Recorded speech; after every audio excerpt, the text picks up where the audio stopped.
Bonsoir à toutes et à tous. On est très content de retrouver le docteur Michael Gross. On est parachat Pinchas et tu vas parler de la descendance, pas de Pinchas, mais tu vas nous parler des filles de Tselophrate et des fils de Moshe Rabbeinu, si j'ai bien compris. Bechavod. Oui, alors tout de suite, on va comprendre, on va expliquer le titre, on va faire monter ce qu'il faut. Toda Rabba, et je faisais. Non, non, non, non, non. Pourquoi je trouve pas? Ah, voilà. Cher.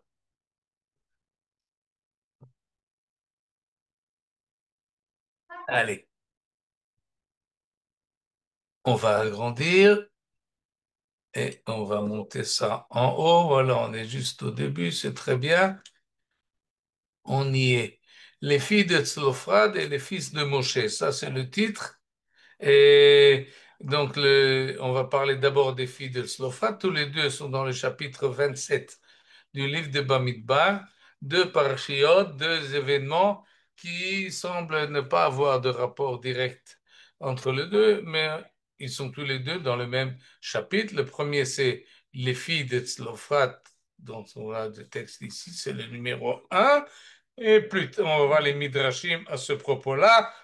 Et au numéro 2 les, euh, la succession de Moshe Rabbeinu, qui fait allusion sans doute également à la possibilité que ses fils continuent l'œuvre de leur père.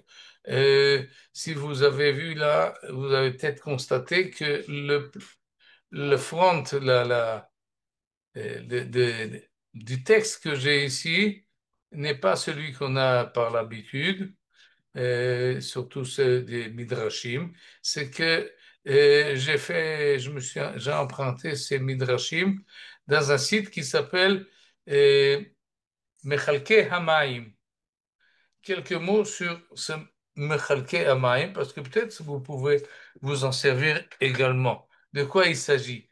Il s'agit de la chose suivante. On a déjà parlé souvent des textes, des livres de Midrashim qui sont tous des compilations, des ensemblements qui, à une époque ou une autre, un Chacham décide de rassembler des Midrashim selon la méthode et selon les préférences qu'il a en tête. Si c'est des Midrashim selon les sujets, ou d'habitude, c'est selon l'ordre des versets dans la Torah.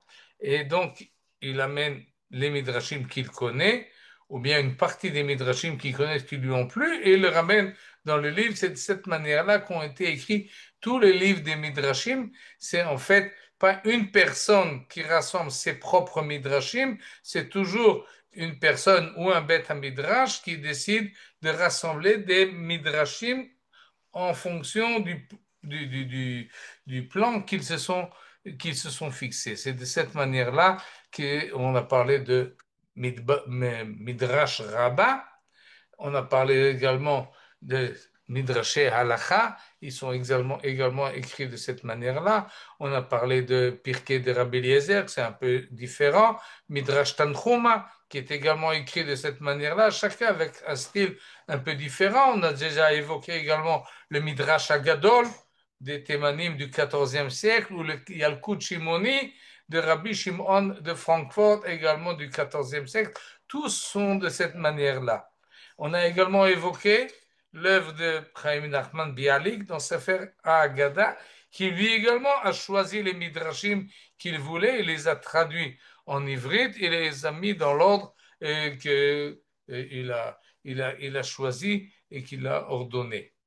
Et donc, ça c'est la démarche habituelle de ceux qui aiment les midrashim et qui les rassemblent et qui les ordonnent.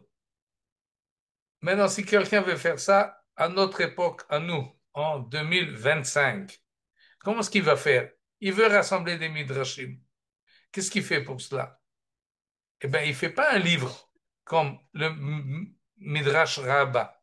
Il ne fait pas une compilation comme Yalkut Shimoni, où il met dans son Yalkut, dans son sac, les Midrashim qu'il aime, il les ordonne, il les numéronne.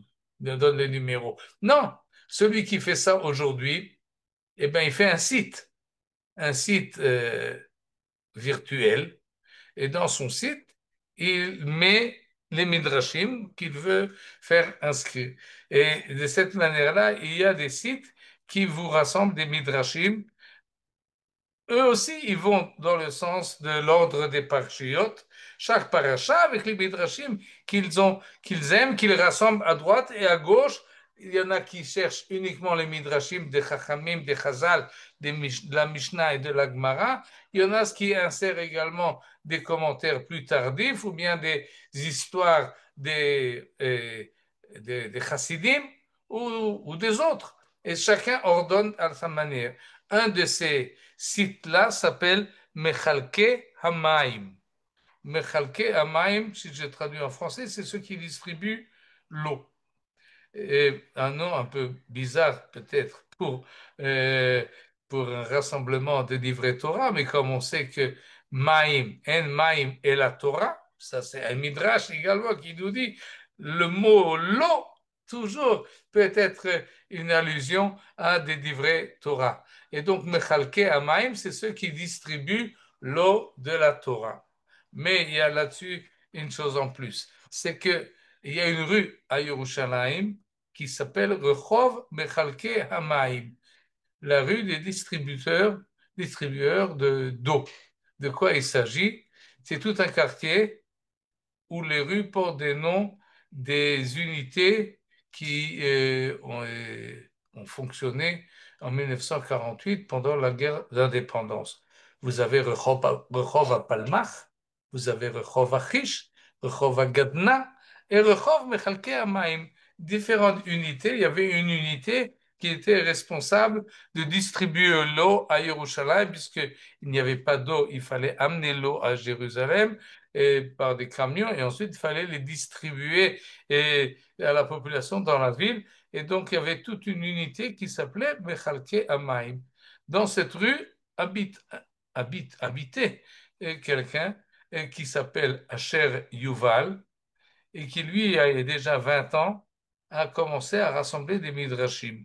Et il a choisi pour le nom de son site Mechalke Hamaim. Je vais distribuer les midrashim et tout son travail, il le fait bénévolement. Et déjà, il y a 20 ans, c'était pas son métier.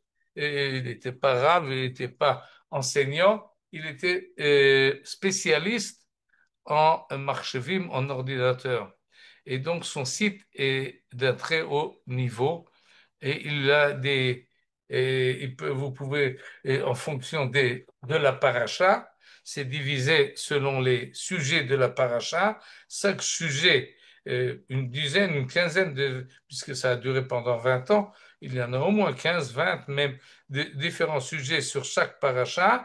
Vous appuyez sur le sujet. D'abord, vous appuyez Mechalke Hamaim. Ensuite, vous mettez Parashat Pinchas. Vous recevez une liste de sujets. Vous appuyez sur le sujet. Vous recevez les Midrashim.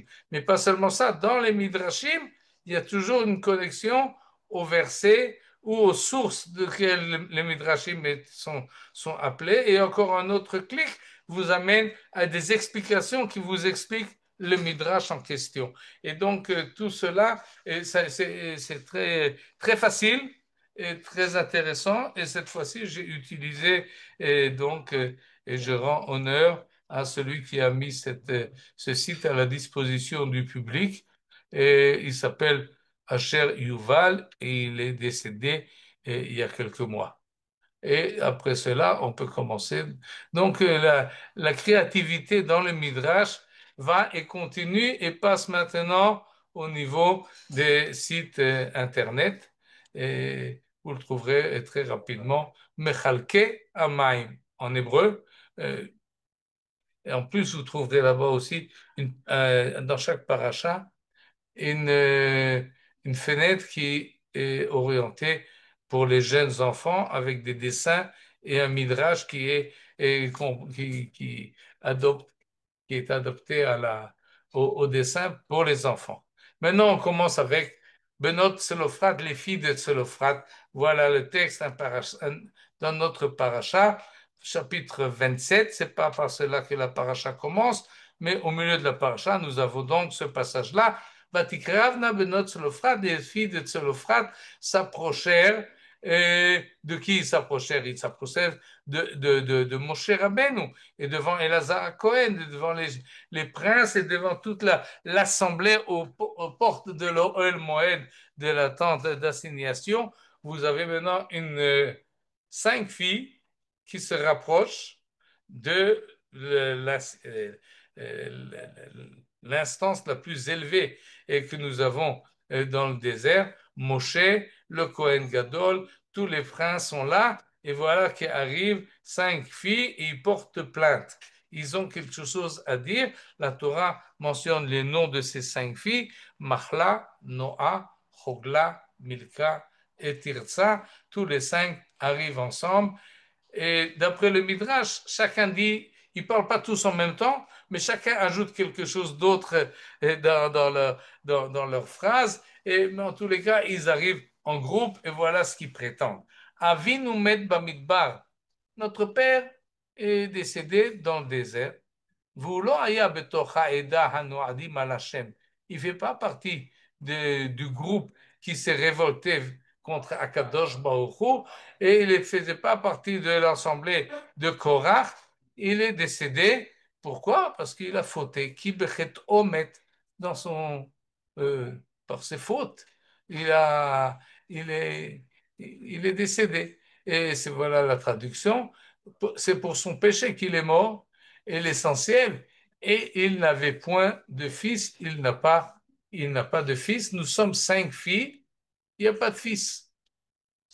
Et donc, finalement, il a le droit à sa part en Eretz Israël, dans l'héritage, quand on va distribuer et parceller les lots en Eretz Israël. Notre père Tzelophrad de la tribu de Ménaché, il a droit à sa part. Mais sa part va disparaître parce que sa part, il n'a pas de fils. Alors à qui ça va passer? À personne, ça va rester comme ça dans la somme générale de la tribu, mais il n'y aura pas un lot spécial de Tzlofrat.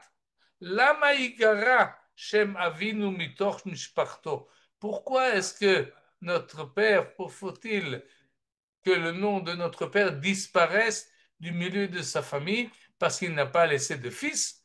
Donne-nous une propriété parmi les frères de notre père. Accorde-nous une propriété qui sera la nachala de Tzlofrad.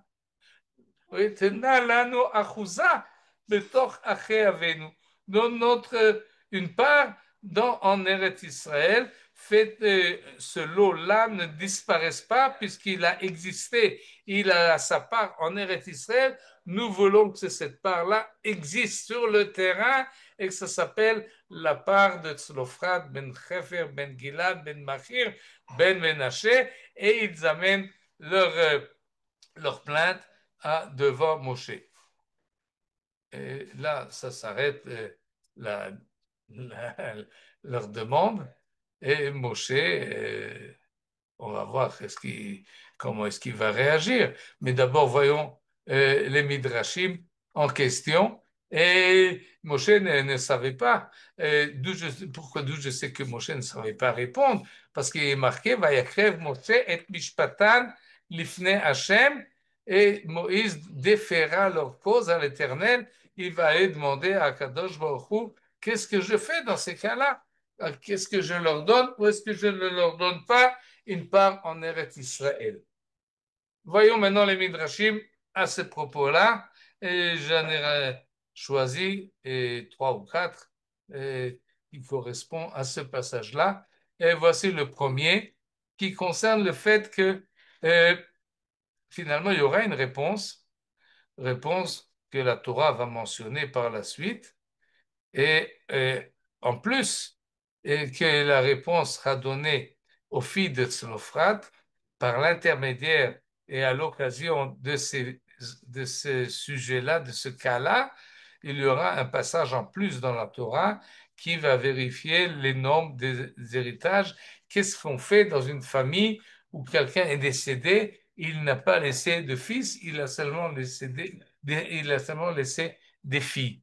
Et donc, on a une nouvelle halakha dans la Torah, dans notre paracha, que si un homme trépasse et il laisse un héritage, s'il a un fils, ça vient à son fils, mais s'il n'en a pas, ça passe aux filles.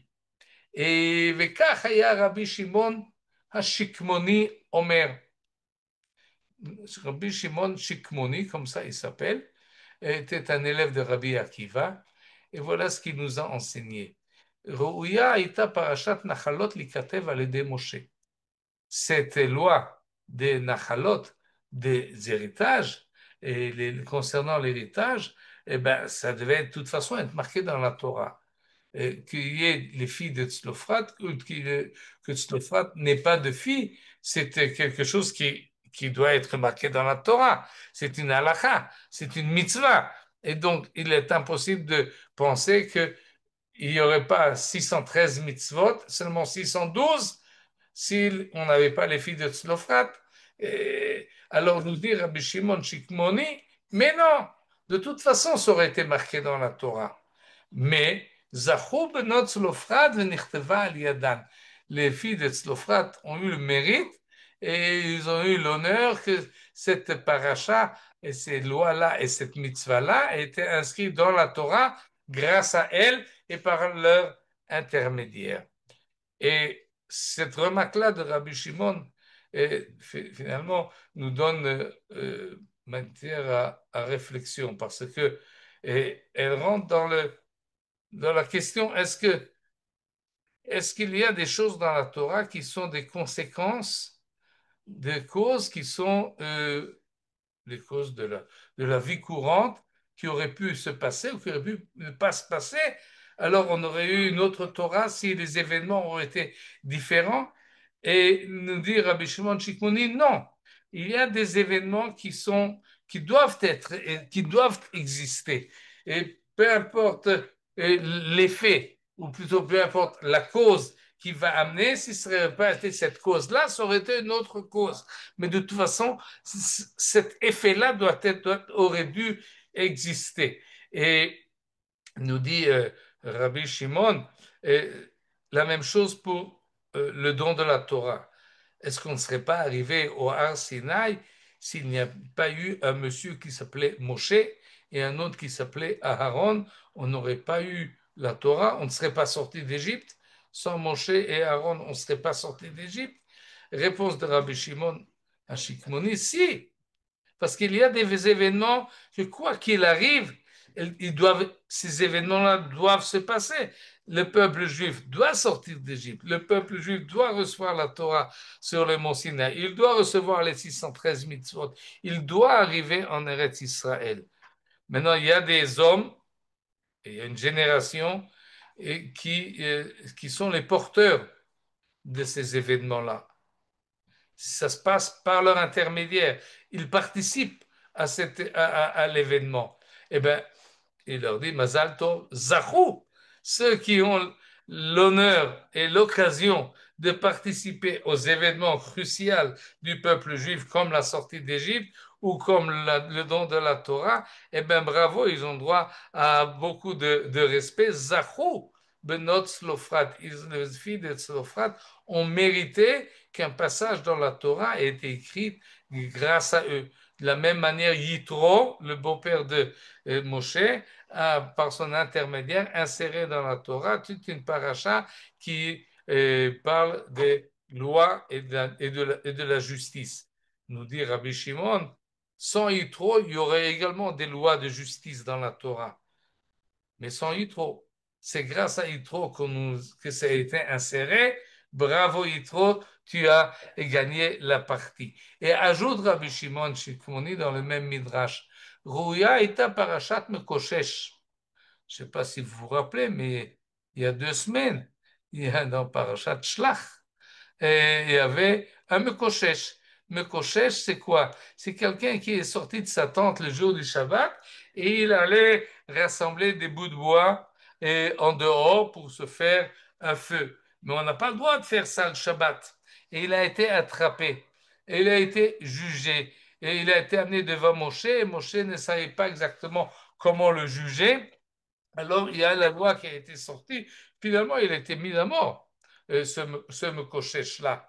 Nous dit le Rabbi Shimon, oui, par l'intermédiaire de ce Mekoshesh, de ce glaneur de bois, et on a reçu une nouvelle loi dans la Torah concernant le Shabbat et concernant le jugement et la sentence qui lui revient.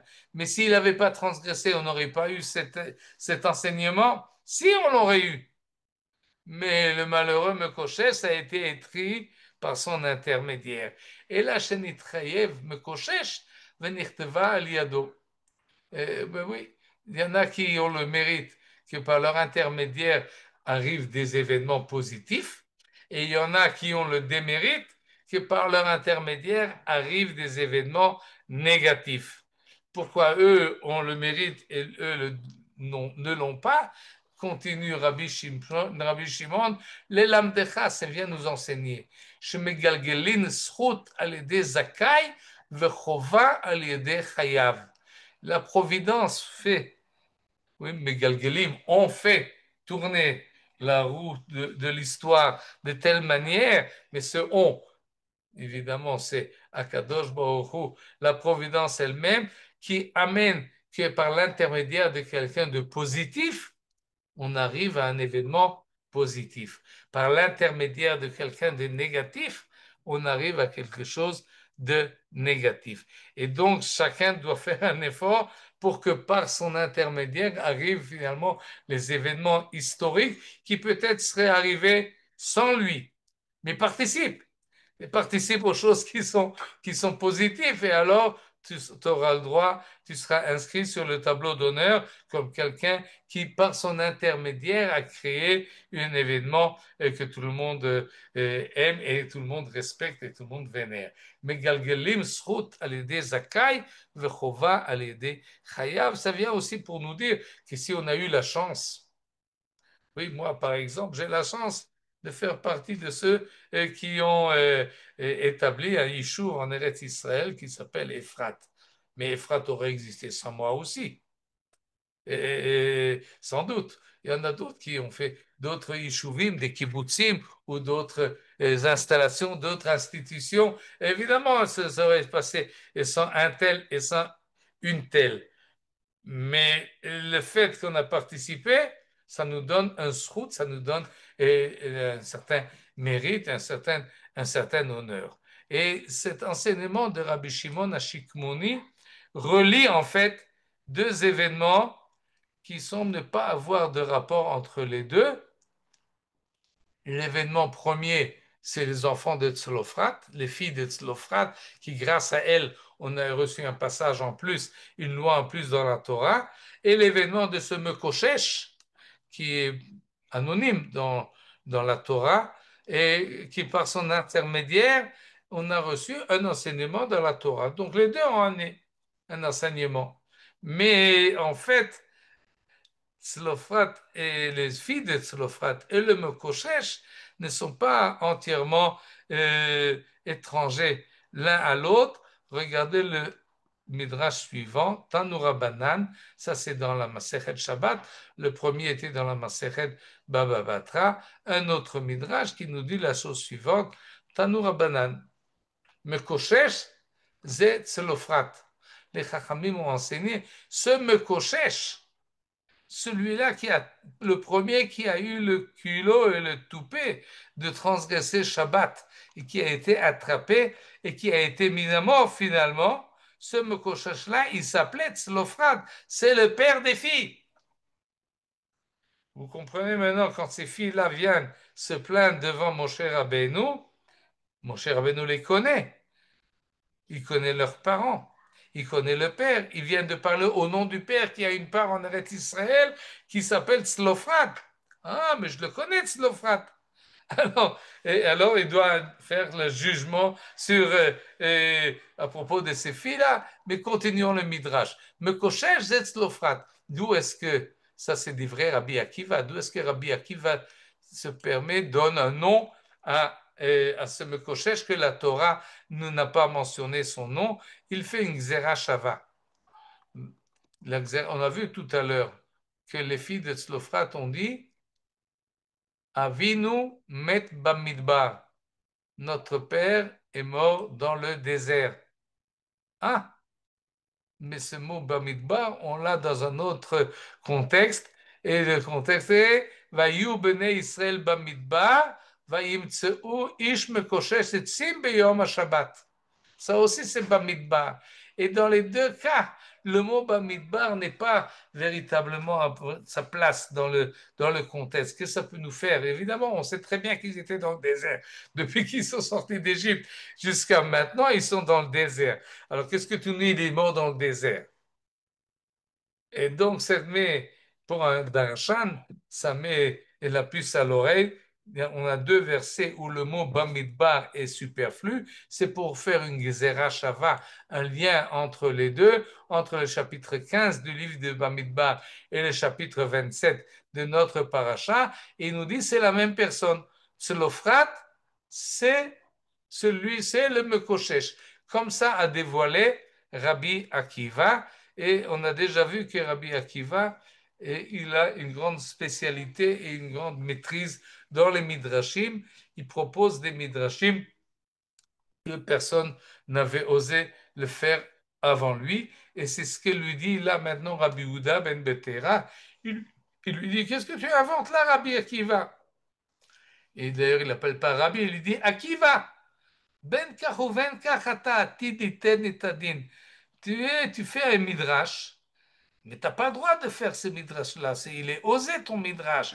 Tu te permets des choses que tu n'as pas le droit de dévoiler. Parce que de toute façon, tu dois maintenant en rendre compte. Pourquoi? Parce que si tu as raison, et qu'effectivement ce Mokoshesh-là s'appelait Tzlofrat et c'est le père de ses filles en question, si la Torah ne l'a pas dévoilé, pourquoi toi tu le dévoiles? La Torah qui s'atov ata megaleoto. Tu n'as pas le droit de faire ça. Comme si Rabbi Yehuda ben Betera accuse Rabbi Akiva de dévoiler par l'intermédiaire du Midrash des choses qui ne doivent pas être dévoilées. Mais ça, on en a vu depuis le début de l'année. Des choses que le texte ne nous dévoile pas, mais par la force des Midrash qui nous permet et qui nous ouvre la porte entre les lignes, entre les mots, des connexions qu'il y a entre un verset et un autre qui se trouve ailleurs et on tire des conséquences. Et ça, on le fait, c'est ce que fait toujours le Midrash. Mais Rabbi Yehuda ben Betera, sans doute, faisait partie d'une école qu'il était beaucoup plus restreint, beaucoup plus retenu. Tu ne peux pas faire des midrashim de ce genre-là qui dévoilent des choses que la Torah ne l'a pas mentionnées. Et si c'est faux ce que tu nous dis, eh ben c'est encore pire. Parce que tu dis à Tzlofrat qu'il était Mekoshesh et il ne l'était pas. Et tu fais de la shonara sur une personne qui était peut-être un tzaddik. Atamotzi la zaloto tzaddik. Et donc Rabbi Yehuda ben Betera critique le midrash de Rabbi Akiva. Et on ne va pas nous décider lequel des deux a raison dans sa démarche, mais ça nous montre à quel point Rabbi Akiva, qu'on a déjà vu, était beaucoup plus osé, avait beaucoup plus d'initiative et d'envergure dans le monde du Midrash que les gens de sa génération le permettaient. Pour nous, ce qui est intéressant, et on va d'ailleurs le retenir pour la suite, c'est que, au moins, selon Rabbi Akiva, ce tzlofrat-là n'était pas un tzaddik. Au contraire, il a été jugé et mis à mort à cause d'une profanation d'une loi de la Torah.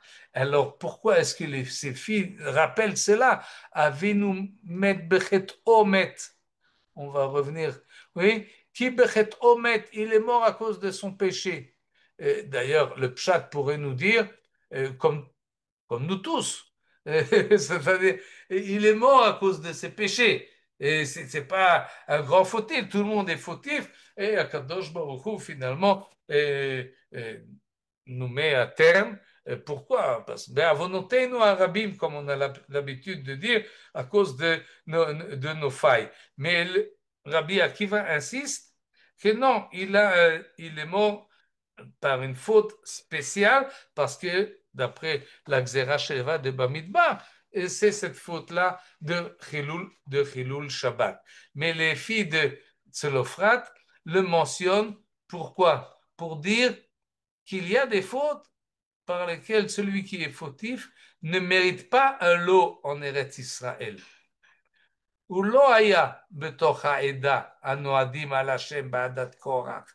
Et nous dit un autre midrash qui décide ces termes-là, הוא לא היה בתוך העדה. איזה עדה? Il était fait pas partie de la kvoutsa, du groupe. Quel groupe? Adat Meraglim. Il faisait pas partie de ceux qui se sont révoltés à propos des explorateurs et ceux qui voulaient retourner en Égypte parce qu'ils ont écouté les médisances de ces explorateurs. Ou bien à Noadim al Hashem, ceux qui se sont plaints. Elou mitlonenim, il y en a qui sont plaints parce qu'il n'y avait plus rien à boire, il n'y avait rien à manger, ils avaient faim, ils avaient soif. Retournons en Égypte. Non, notre père n'était pas de ces gens-là. Il ne faisait pas non plus partie de Hadat Korah, l'assemblement de Korah. Non, il était relativement normatif. Il est mort, c'est vrai, il a fait une faute. Il n'était peut-être pas un grand sadique, mais il ne faisait pas partie de ceux qui ont renié Eretz Israël et la démarche d'arriver en Eretz Israël, comme ceux qui faisaient partie des Meraglim, des explorateurs, ceux qui se sont plaints. Il y a des gens qui tournent le dos à Eretz Israël. Ce n'était pas le cas de notre père. C'est peut-être pour cela que Rabbi Akiva dit, notre père, il est mort, c'est vrai, il n'était pas un grand sadique, c'était pas, disons, un Admor Chassidi. C'était pas un Rosh Yeshiva. C'était pas même un Bachor Yeshiva. Non, c'était quelqu'un qui a transgressé Shabbat, mais il a une part en Eretz Israël, même s'il a transgressé Shabbat. Alors pourquoi est-ce que sa part ne va pas être respectée, elle va être disloquée et dissoluée? Non, il y a une part en Eretz Israël, même pour ceux qui ont été, peut-être c'est cela que Rabbi Akiva veut nous enseigner, même s'ils sont fautifs, même ils transgressent Shabbat. Et c'est ça, en fait, l'argument des filles de Tzlophrate qui viennent en groupe, ensemble, ce qui est assez impressionnant quand on en voit toute une famille qui arrive ensemble et qui réclame au nom de leur père, et l'honneur de leur père leur est cher, et surtout le lien entre leur père et Eretz Israël, qu'il y ait une continuation. Nous dit un autre midrash, Tana, benot Tzlophrad, chachmaniot hen, darshaniot hen, tzadkaniot hen. Ça, c'est la Gemara dans Masechet Baba Batra Kuf Yutet qui donne et comment on appelle ça, des félicitations aux filles de Tzlophrate et leur donne des qualités chachmaniot, elles sont sages. Elles sont darshaniot, elles savent discuter à propos de la halakha et des psukim. Tzadkaniot, ce sont des filles de valeur et de mérite. Et là, les points de suspension là, c'est que la Gemara continue et prouve chacune des choses. On ne va pas s'attarder surtout les qualités. On va tout de suite voir une. Mais avant, je dois signaler que cette phrase-là, Chachmaniot hen, Darshaniot hen, Tzadkaniot hen, a été employée cette semaine, pas cette semaine, la semaine dernière, par un juge du tribunal suprême ici en Eretz Israël. Le juge qui s'appelle Noam Solberg a employé ces termes-là. Elles sont chachamot, elles sont darshaniot, elles sont tzadkaniot. Alors pourquoi vous les empêchez? Quoi? De quel cas il s'agissait? Il s'agissait d'une plainte d'un groupe de femmes qui ont appris de la Gemara et ont appris des halachot et sont adressés au rabbinat d'Israël et ils ont demandé de passer l'examen des chachamim. Et les rabbinats le repoussent. Et venez plus tard.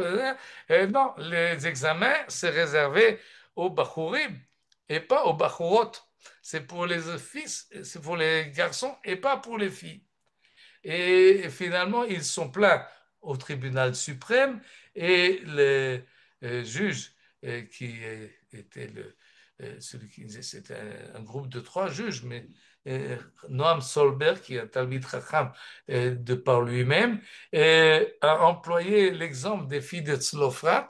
Il a dit, ces filles-là qui demandent à passer leur examen, Chachmaniot, elles sont Chachamot, Darshaniot, elles savent peser le pour et le contre dans les discussions talmudiques. Tzadkaniot, ce ne sont pas des gens, des filles, des femmes qui veulent se révolter contre la Torah. Au contraire, ce sont des femmes qui, dans leur vie courante, elles sont tzadikot. Et donc, il a demandé que le rabbinat les accepte dans l'examen. On va voir ce que ça va donner par la suite. Mais comme ça fait partie de Parashat Hashavua, et alors je voulais rappeler cela. Regardez ce que nous dit Yalkut Shimoni, et ensuite on aura un peu le temps pour le deuxième passage. Yalkut Shimoni, on a déjà parlé, c'est un rassemblement donc de Midrashim, et il nous montre comment ces filles de Tzlofrat étaient darshaniot. Ils savaient peser et discuter une discussion talmudique, et voilà ce qu'ils ont dit. Amar Moshe. Moshe leur a répondu, évidemment, c'est un midrash qui ajoute à ce qui est écrit dans la Torah. Dans le pshat du verset, Moshe ne savait pas quoi répondre, il allait demander à Kadosh Baruch Hu la réponse. Le midrash dit entre ce laps de temps de la question et de la recherche de la réponse chez Akadosh Baruch Hu, s'est passée une discussion dans le Beth Midrash. Et la première remarque que fait Moshe à ses filles, et vous voulez une part en Eretz Israël, vous voulez un héritage, mais ça va pas, ça marche pas. Et Evchar le bat l'irash. Une fille ne peut pas hériter l'héritage de leur père. Amroulo, les filles ont répondu Lama. Pourquoi? Parce que vous êtes des filles. Shatem nekevot. Amroulo, וכה אמרת משה רבנו, הואיל שהזכר יורש, puisque il n'y a que le mâle qui peut hériter, bon, on accepte ça. Et alors notre mère, qui est mariée, était mariée, la veuve de Tzlofrat, alors qu'elle fasse yiboum, qu'elle se relie avec le frère de notre père, et alors elle aura un enfant, ce sera un fils, et lui, il portera la mémoire de notre père, le fils de notre mère et de son beau-frère, comme la mitzvah de yiboum. Titiabet imenu la'achi avinu shetolid zachar sheirash. Alors il y aura un nouveau fils, nous aurons un demi-frère qui, lui, pourra hériter du père et du lot de notre père. C'est très bien comme ça. OK, on est d'accord. Moshe leur répond, non, non, non, non, ça ne va pas.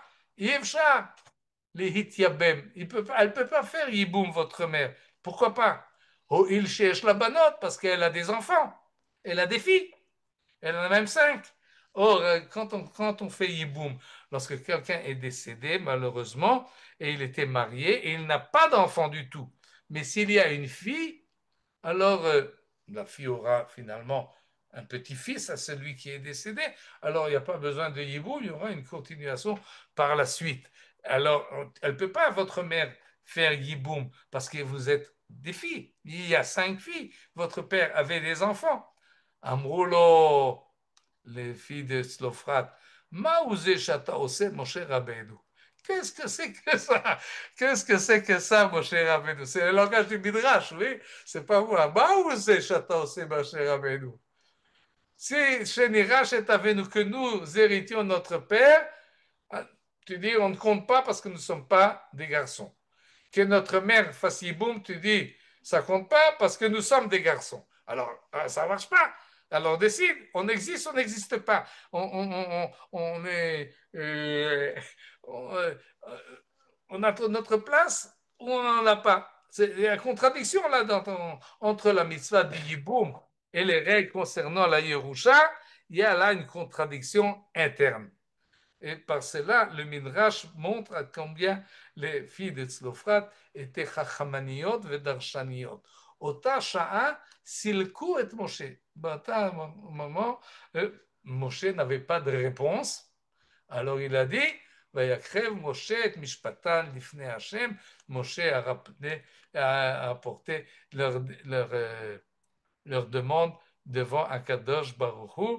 Et ces numéros-là que vous avez là, c'est ce qui a été marqué c'est ce qu'il y a dans le Mechalkei Hamayim, qui ajoute ses remarques à lui pour expliquer le Midrash. En tous les cas, et on a un passage ici dans la Torah des 5 filles de Tzlofrat que le Midrash relève et rehausse d'une manière impressionnante. Il s'agit des filles de quelqu'un qui a été mis à mort par Moshe Rabbeinu, mais qui ont des arguments de valeur et qui sont la Enyan, comme on dit en hébreu, et qui sont bien choisis. Et Moshe n'avait pas de réponse. On ne va pas vous enlever la réponse finalement que Akadosh Baruch Hu a donnée. Vayomer Hashem el Moshe les morts. Il a répondu, oui, ils ont raison. Ken benot Tzlofrat dovrot. Ils ont raison, les filles de Tzlofrat. Les filles ont raison. Tu dois leur accorder un droit d'hérédité parmi les frères de leur père et leur transmettre l'héritage de leur père. Leur demande est acceptée. Et on a déjà vu que d'après le Midrash, Idgagel Srut, al-Yedei Zakai, grâce à elle, il y a eu cette initiative ou cette possibilité que les filles héritent s'il n'y a pas de fils. Et en l'occurrence, je ne rentre pas maintenant dans ce qui se passe aujourd'hui dans les tribunaux. D'une manière générale, l'héritage est égal entre les filles et les garçons dans les familles. Mais ça, c'est pour la première paracha, celle qui s'occupe des enfants, des filles de Tzlofrat. Et je passe au second passage rapidement, parce que là aussi, on a une espèce d'héritage. Vaïdaber Moshe el Hashem le mort. C'est Moshe qui s'adresse, oui, Moshe parla à l'Éternel. On a d'habitude, Vaïdaber Hashem el Moshe le mort. Vaïdaber Moshe el Hashem. Moshe s'adresse à Kadosh Baruch Hu. Qu'est-ce qu'il lui demande? Yifkod Hashem Elohé Aruchot lechol basar ish alaïda.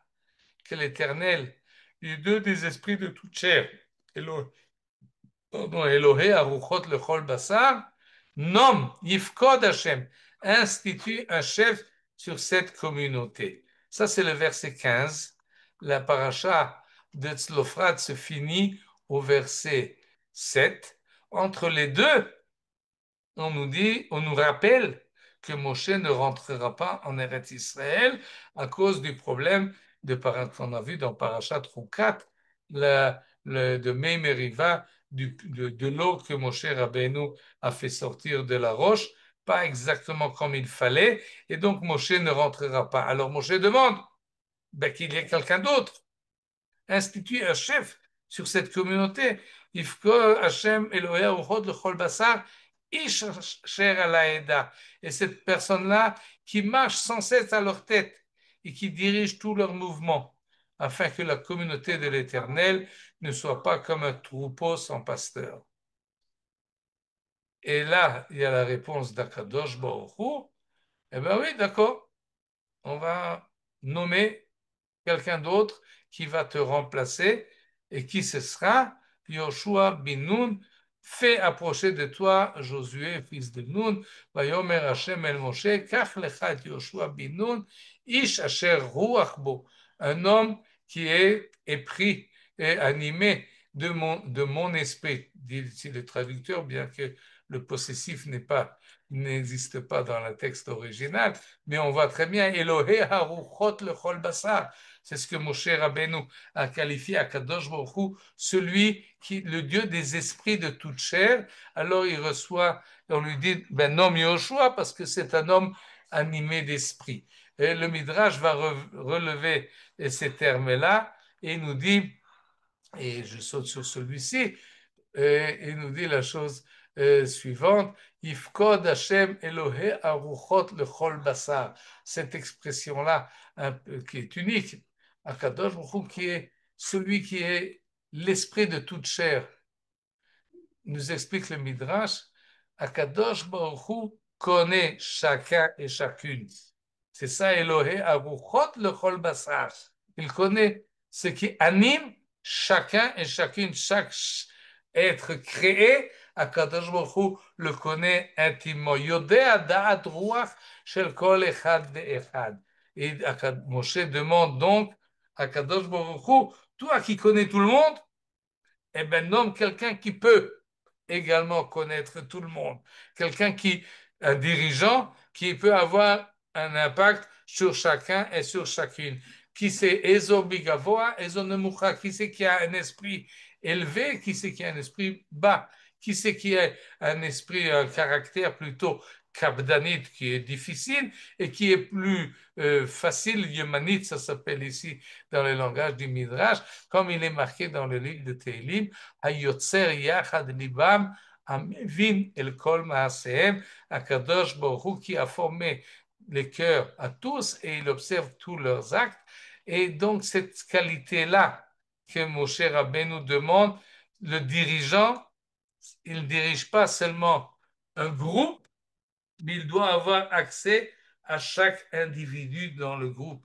Il doit avoir la possibilité de créer un lien et un contact avec différentes personnes, même si ce sont des personnes d'esprit ou de caractère contradictoire. C'est ça, c'est ce qu'on attend du manhig, du dirigeant, qui puisse voir les différentes facettes qu'il a dans son peuple. Ish ala Eda, c'est un homme, plutôt comme, oui, c'est pas un homme, c'est quelqu'un qui sera nommé. C'est quelqu'un-là, il doit avoir quoi, il doit avoir de la force. Baal Chokhmah, il doit avoir une intelligence. Ou Baal Gevura, il doit avoir le courage.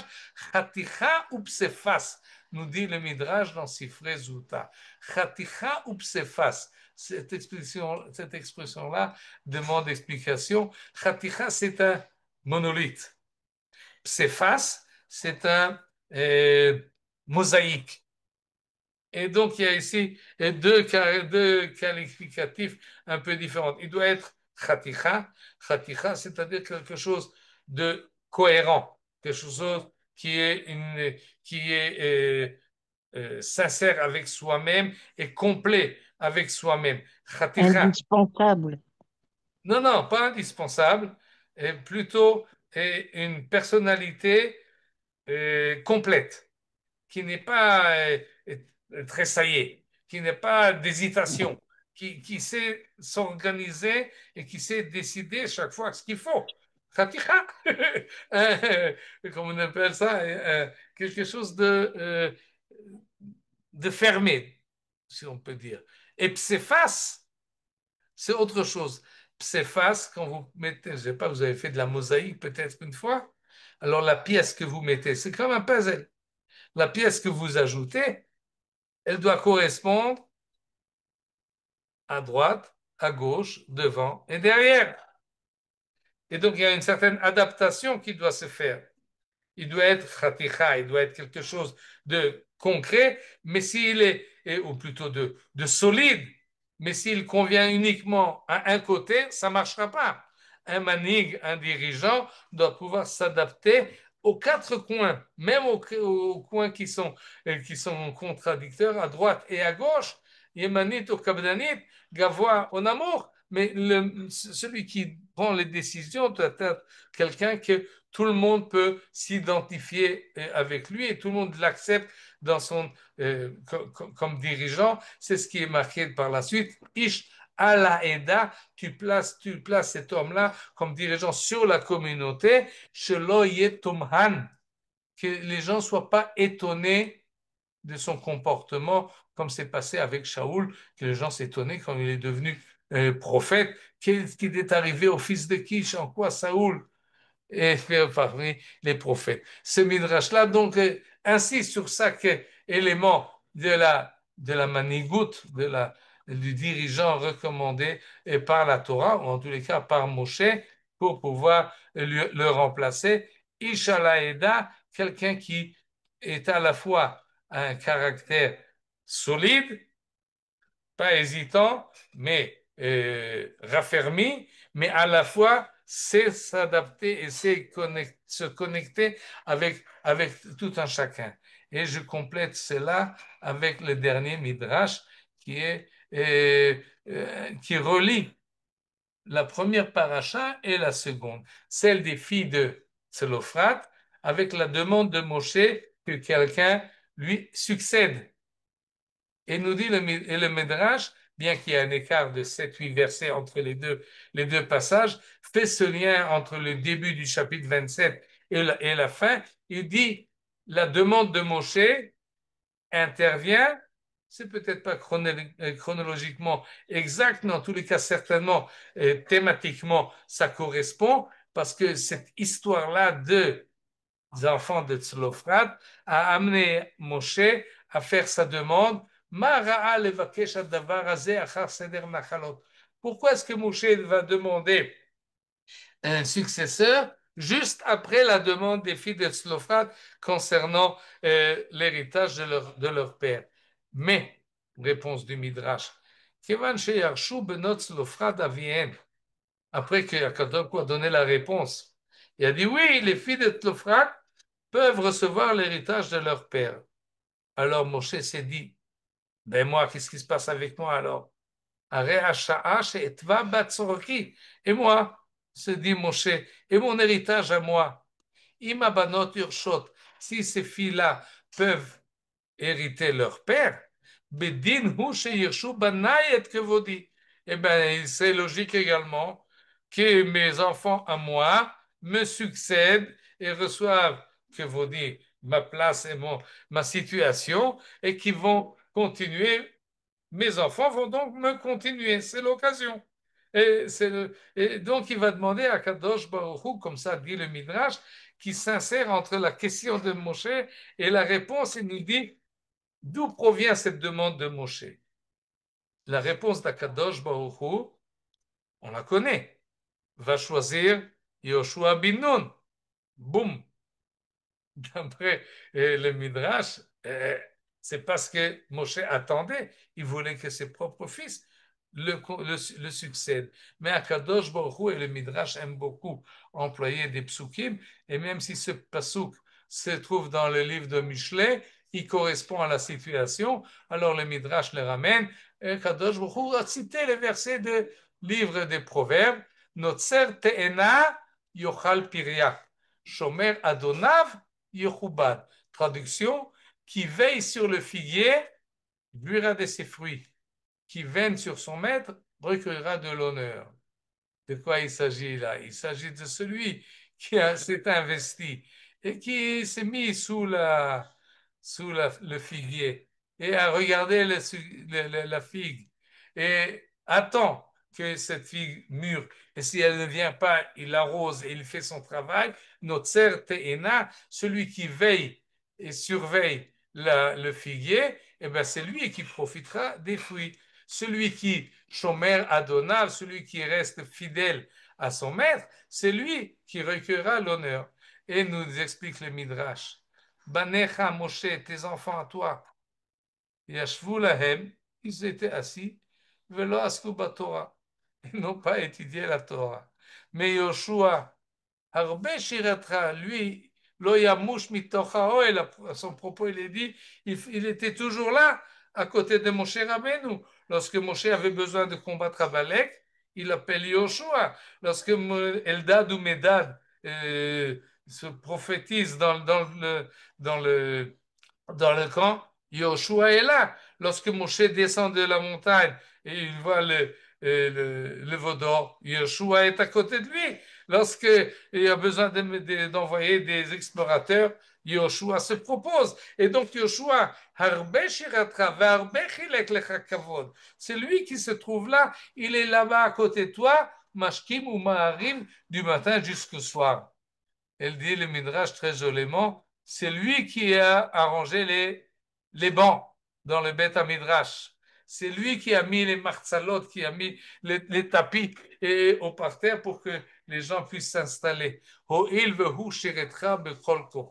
Puisque c'est lui qui t'a servi de toutes ses forces, Kedai hu sheyeshamesh et Israël, il a fait preuve de fidélité et de servitude et de messirut, alors c'est lui qui va continuer et pas tes enfants. Et là, ce que nous propose en fait le Midrash, en tout cas le début, oui, la fin, c'est pour nous dire qui c'est qui a effectivement le mérite de succéder à Moshe Rabbeinu. Mais le début qui nous fait le rapprochement avec les filles de Tzolophrate nous demande de faire un peu de réfléchir sur ce parallèle. D'un côté, nous avons quelqu'un qui n'était pas tzaddik, en tout cas si on suit Rabbi Akiva, qui n'a pas, euh, qui a aucun mérite personnel, mais ces filles reçoivent une réponse positive d'Akadosh Baruch Hu et elles peuvent le succéder. Alors que Moshe Rabbeinu, qui est celui qui a le plus de mérite, il n'y a pas de tzaddik, il n'y a pas de navi, il n'y a pas de chacham, il n'y a pas de manhig plus fort que Moshe Rabbeinu. Et lorsqu'il demande que ses enfants lui succèdent, il reçoit une réponse négative. Et là, ça peut un peu nous étonner, un peu nous troubler, mais il faut faire quand même justice et qu'il y a et remarquer qu'il y a deux différences essentielles entre l'histoire des filles des Tzolophrate et l'histoire des enfants de Moshe Rabbeinu. La première différence, c'est l'objet de l'héritage, c'est-à-dire si la demande en héritage, c'est matériel. Eretz Israël, c'est vrai, c'est pas entièrement matériel, il y a un côté spirituel. Mais finalement, c'est un terrain.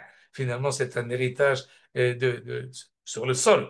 Oui, quelque chose de matériel. Ça, à Kadosh Baruch Hu, oui, là, ça peut passer de père en fils et même de père en fille, il n'y a pas de problème. Mais lorsque il s'agit d'un héritage spirituel, ça passe pas de père en fils ou de père en fille. Non. Là, à Kadosh Baruch Hu dit, ça dépend qui c'est qui convient, qui est celui qui est le plus apte et celui qui effectivement s'est investi dans la chose et qui revient selon les qualités propres de la personne, pas le fils d'eux, pas le gendre et pas le neveu, celui qui, dans l'ensemble du peuple juif, correspond plutôt à la chose. Et là, le Midrash, il y a différentes, dans le monde juif, vous savez qu'il y en a qui préfèrent une succession de père en fils, mais ce Midrash-là, en tous les cas, et il y en a d'autres qui insistent sur le fait que non, ce n'est pas les fils de Moshe qui vont venir à la place de Moshe. Pourquoi? Yashvu velo lamdu Torah. Alors que Yoshua, oui. Alors c'est comme ça, c'est le critère, un critère beaucoup plus objectif et pas du napotisme comme on appelle ça aujourd'hui, mais quelque chose qui convient parce que la spiritualité ne passe pas par succession, ne passe pas par la DNA, c'est quelque chose qui chacun doit s'investir à nouveau. Et il y a une autre différence entre les filles de Tzlophrate et l'histoire des enfants de Moshe, et elle est encore plus frappante, c'est que dans l'histoire de Tzlophrate, c'est la génération suivante qui demande une part à l'héritage de la génération précédente.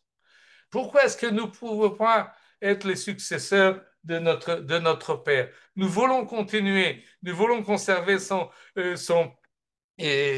mémoire et son patrimoine. Et ça, Kadosh Baruch Hu dit, Ken benot lofrat dovrot.